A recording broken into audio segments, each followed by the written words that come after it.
Maybe you just picked up a brand new stock AR-15, something like an M&P 15 or a Ruger 5.56, maybe a PSA 15. Well, maybe you want to give it some new life. After all, every rifle deserves to be treated properly with a fair amount of freedom seeds, right?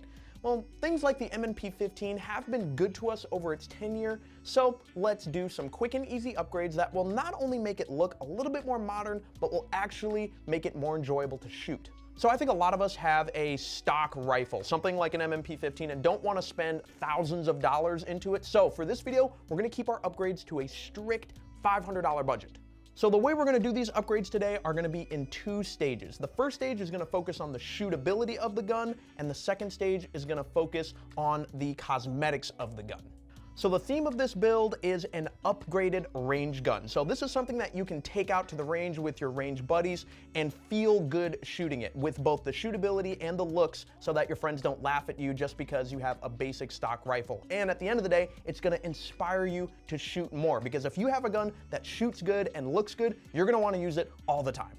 So if we look at the cost of something like a basic M&P Sport 3, you get a cost of around $800 to maybe $1,000. If you cut that by 30%, then you're gonna end up with something at around $250. I'm gonna go ahead and double that so we get to a $500 budget, and that's what we're gonna be working in. So if we cut that in half, we're gonna go ahead and have $250 to spend on our cosmetic upgrades, and then $250 to spend on our shootability upgrades. So when we're looking at upgrading a rifle, there's a few different things we can do. We can do things like take off the barrel, swap that whole thing out. We're not gonna be doing any of that today because we wanna keep things simple and easy. So the upgrades that we're doing today, all you're gonna need for tools is something like a punch or a soft face hammer and maybe a couple of different Allen wrenches. Our goal is to keep things simple, basic, and easy for these upgrades.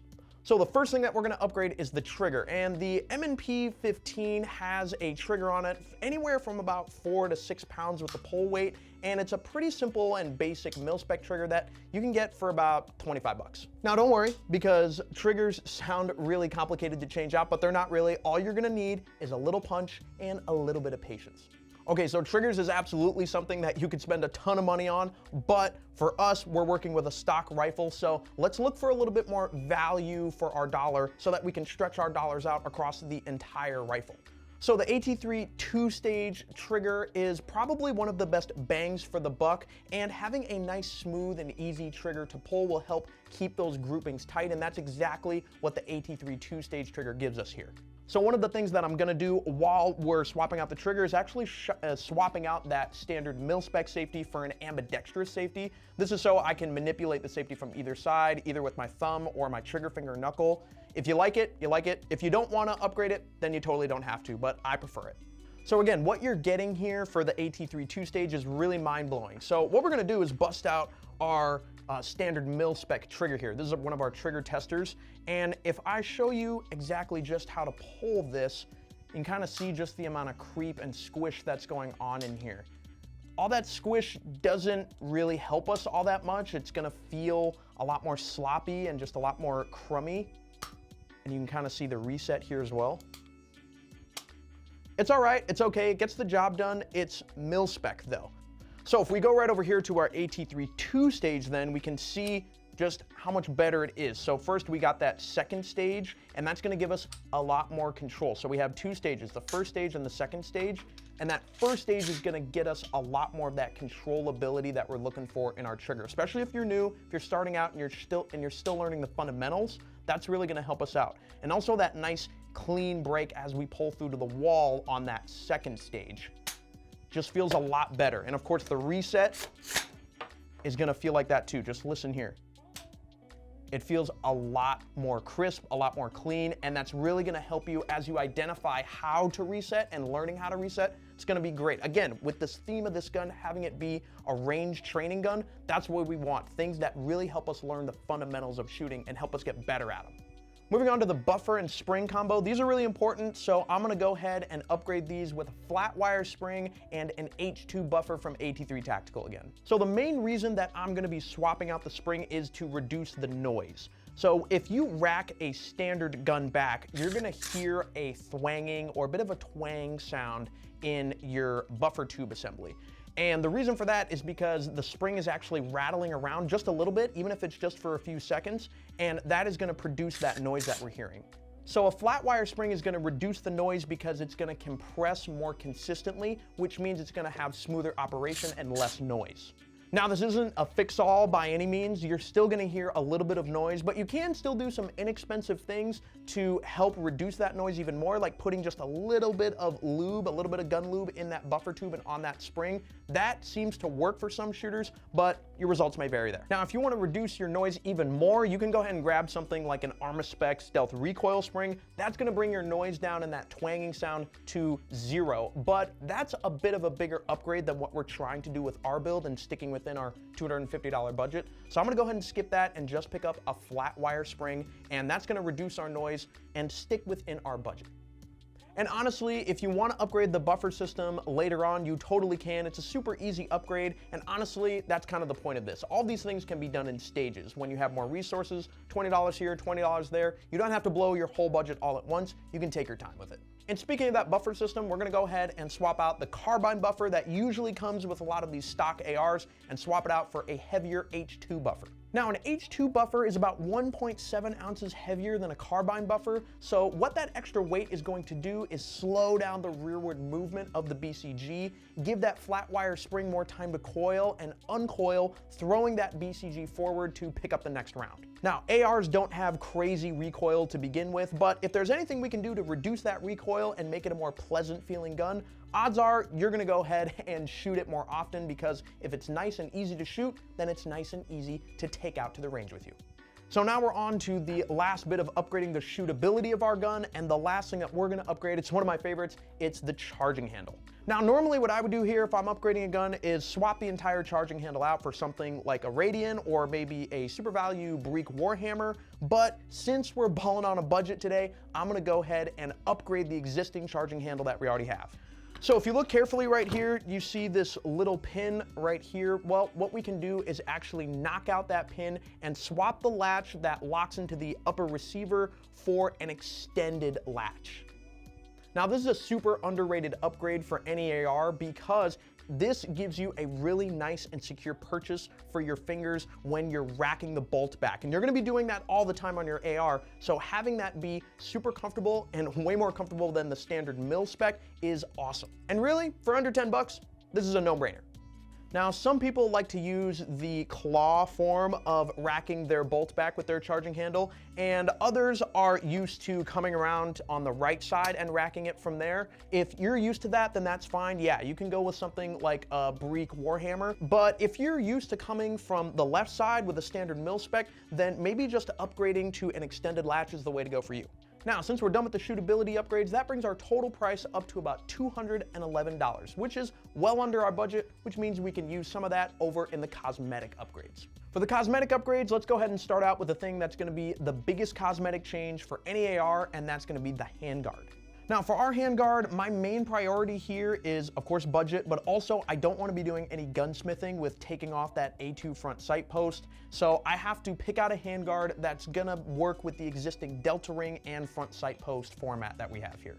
So with those things in mind, I'm gonna go ahead and pick out the UTG 12-inch drop-in quad rail handguard. So like we already talked about, it is compatible with the delta ring design, and it even has a little cutout at the top for that A2 front sight post, and it even adds a little bit of room after that A2 front sight post so I can extend my hand a little bit more if I want to. Now, those features are great, and to be honest, I'm a sucker for quad rails. I love the looks of them, the militaristic look, and I think it's a much better mounting method than M-LOK, but that's just me. And if you disagree with me on that, you can go ahead and pick up the UTG Pro Slimline, which is the M-LOK version of this handguard that goes all the way out to 15 inches, but honestly, it's up to you. This helps us stay within our budget, and it looks great. And as with the whole build, I care most about the price, and this 12-inch UTG quad rail drop-in handguard is under 90 bucks, which is a great deal, and it gives me lots of options for mounting, like mounting these Magpul ladder rail covers or something like a flashlight and laser system. Anything I want to add in the future, that's gonna work for me. And speaking of things that we're gonna mount to that handguard, let's go ahead and throw on a grip. And for me personally, I'm gonna go ahead and throw on an angled foregrip, and that's gonna be the Magpul AFG2. So normally I like a little bit more of a vertical grip on a gun this length, but since we aren't gonna be doing things that I would normally do, like adding big rail covers to make those pick rail covers a little bit more comfortable, I'm gonna go ahead and use an angled grip because that will help me get a much better C-clamp on the rifle and on the handguard.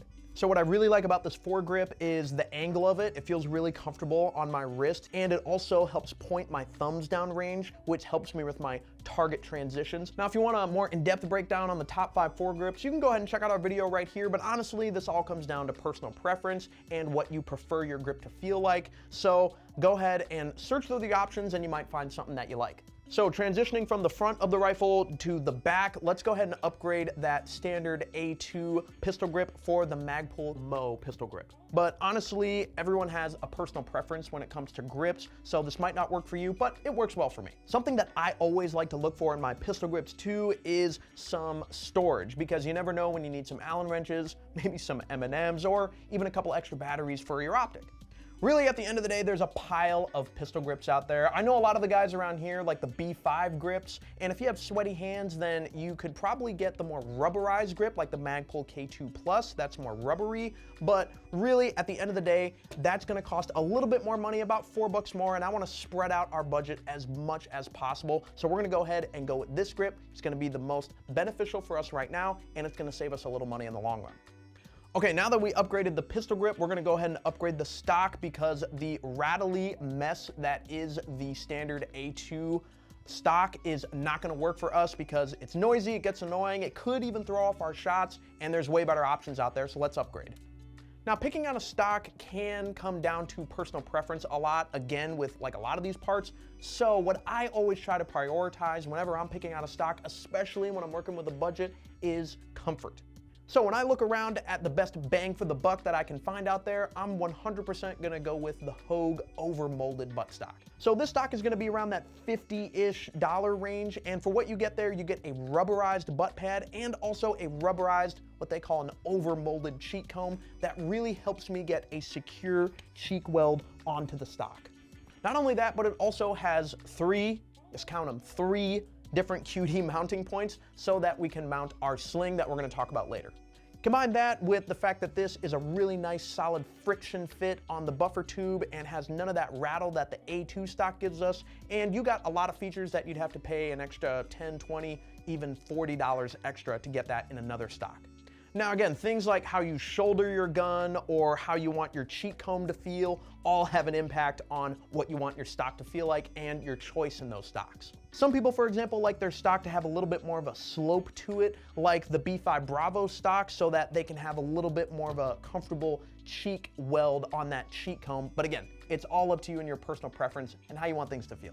Moving on to the last accessory that we're gonna add, and I'm gonna go ahead and add the Magpul MS4 sling. What I really appreciate about this sling is the options, because you can do either single point or dual point depending on where your QD points are on your gun, because it can hook into itself and make it a super quick and simple single point option, or it can disconnect and mount to any of the QD points that you have on your rifle. Really, if you don't know what style is best for you, I always recommend someone grab an MS4 so you can try out which style you like best, either single or dual point mounting.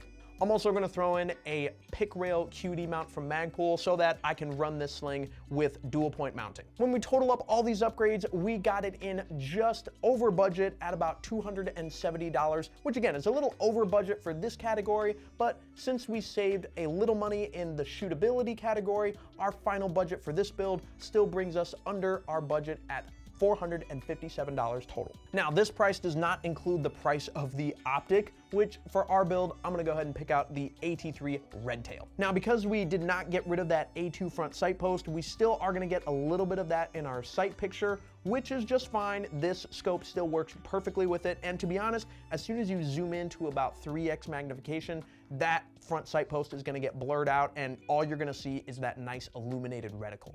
Now, if we were building out a more self-defense catered gun, I would say picking up something like an AT3 Alpha Red Dot would be more beneficial. But since this is more of a range gun, this scope is actually going to be more beneficial because we have a 16-inch gun here, which means we can actually get some pretty good range out of it. And this scope will help us learn the fundamentals of MOA, finding dope, and getting better at finding our accuracy and getting those nice tight groupings that we always want.